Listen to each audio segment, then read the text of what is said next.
Hemos hablado en otros podcasts previamente de los efectos secundarios en general de nuestros tratamientos. La quimio, pues justo del cáncer de colon y recto, tiene algunos muy específicos, como puede ser, sobre todo, pues puede dar alteraciones en la sensibilidad, sobre todo cuando tocas el frío, puede dar náuseas, puede dar diarrea. Esto tratamos más en dos podcasts.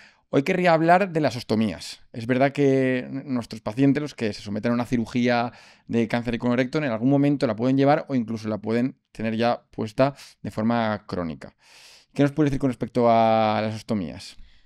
Bueno, pues las ostomías en un principio lo que son unas derivaciones que hacemos de forma artificial para eliminar los desechos del organismo. Normalmente son a nivel del tubo digestivo o del tubo urinario, ¿no? Para eliminar las heces o para eliminar la orina.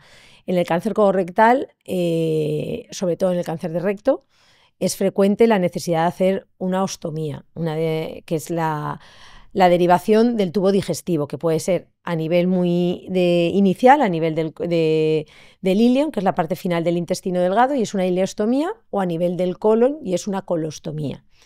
Y se puede hacer por distintos motivos. Se puede hacer si en el momento en que diagnosticamos el tumor que crece dentro de la luz del intestino obstruye toda la luz, pues entonces podemos hacer una colostomía urgente para derivar el tumor. Vale. Luego darle un tratamiento y luego ya hacer un tratamiento definitivo de ese tumor. Se puede hacer también en el momento de la cirugía del cáncer de recto, porque tú haces una cirugía que está muy cerquita al esfínter anal. Y tú quieres asegurarte que cuando quitas ese trozo del recto y lo vuelves a unir, esa anastomosis, esa sutura que haces del intestino, de verdad cierre, porque es muy importante para no dejar una colostomía definitiva. Entonces lo que haces es proteger esa sutura, y para protegerla lo que haces es que no pasen las heces por el tubo digestivo durante un tiempo hasta que esté bien cicatrizado. Vale. Entonces lo que haces es una ileostomía, el paciente va a defecar por ahí, el tubo digestivo va a estar limpio de heces y es mejor para que cicatrice correctamente. Porque si esa sutura se suelta, pues como ya no queda casi intestino para volver a suturar, puede hacer que el paciente necesite una colostomía definitiva. Entonces eso se llama una ileostomía de protección. ¿Vale? Ese sería otro de los casos en los que los pacientes tendrían que llevar un estoma. Y luego hay, por desgracia, pacientes que tienen que llevar un estoma definitivo porque el tumor está tan bajito que no permite cortar y unir y mantener el esfínter funcionante. A lo mejor podrías unirlo, pero está tan cerca del esfínter que tendría una incontinencia. Es peor estar incontinente y defecando constantemente que llevar una colostomía, que cuando los pacientes aprenden les permite una calidad de vida muy buena, a pesar del reparo inicial que puede producir la necesidad de tener que llevar un estoma. Entonces, ese es otro de los motivos, ¿no? Si el tumor está en el ano o muy, muy, muy distal, pues te puede, por desgracia, obligar a hacer una colostomía definitiva. Entonces, la colostomía puede ser temporal o definitiva en función de cuál sea el caso. Vale. Y hay personal, de hecho, en el hospital, tanto en cirugía como en atención primaria, muchas veces, dedicado a esa parte de las ostomías, que ayuda muchísimo a los pacientes en el control de, bueno, en aprender en la enseñanza, ¿no? Y en el control dentro de la síntomas. Unidad de coloproctología es muy importante el papel de los estomoterapeutas, que es el personal de enfermería dedicado al manejo y a la educación de los pacientes con estomas. A raíz de hablar de las ostomías, es verdad que últimamente han salido unos nuevos esquemas de tratamiento, sobre todo en el cáncer de recto, que a veces nos permiten incluso evitarnos la cirugía. ¿Cuáles son y cómo se ha introducido esto en la práctica clínica habitual? A ver, lo hemos hablado un poquito muy por encima cuando hemos hablado del tratamiento local y cómo había cambiado.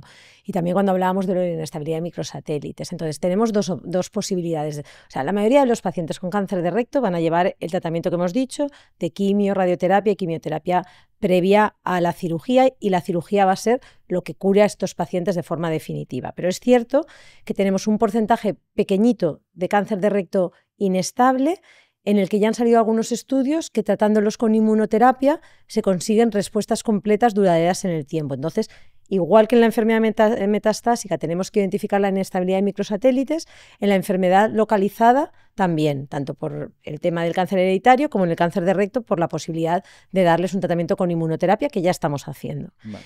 Y luego, con estos tratamientos de quimiorradio y de quimioterapia neoadyuvante, que disminuyen las recaídas a la distancia y aumentan el control local de la enfermedad, también es cierto que en un porcentaje pequeño de pacientes, pero muy significativo, podemos conseguir lo que nosotros llamamos una respuesta completa clínica, que significa que tanto en la resonancia como en la endoscopia como en la exploración del cirujano, el tumor desaparece de forma completa. Solo con la quimio y la radio, en cirugía. Solo con la quimio y la radioterapia.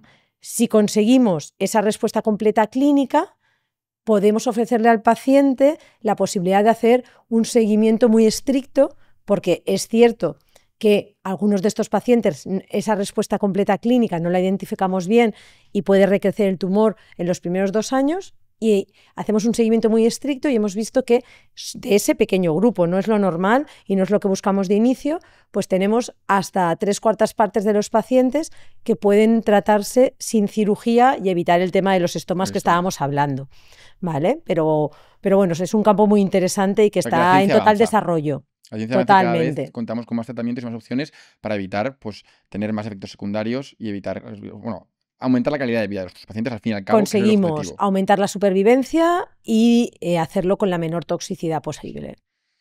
Una vez ya hemos realizado el tratamiento que toca, sea cirugía, sea quimio, sea radio, se da al paciente los que tienen un tumor localizado o que hemos tratado sus oligometástasis, bueno, sus pequeñas metástasis de forma curativa, se inicia el periodo de seguimiento, aquel en el que intentamos hacer un seguimiento del paciente y ver si recae o no recae pidiendo una serie de pruebas. ¿Cómo se suele hacer de normal?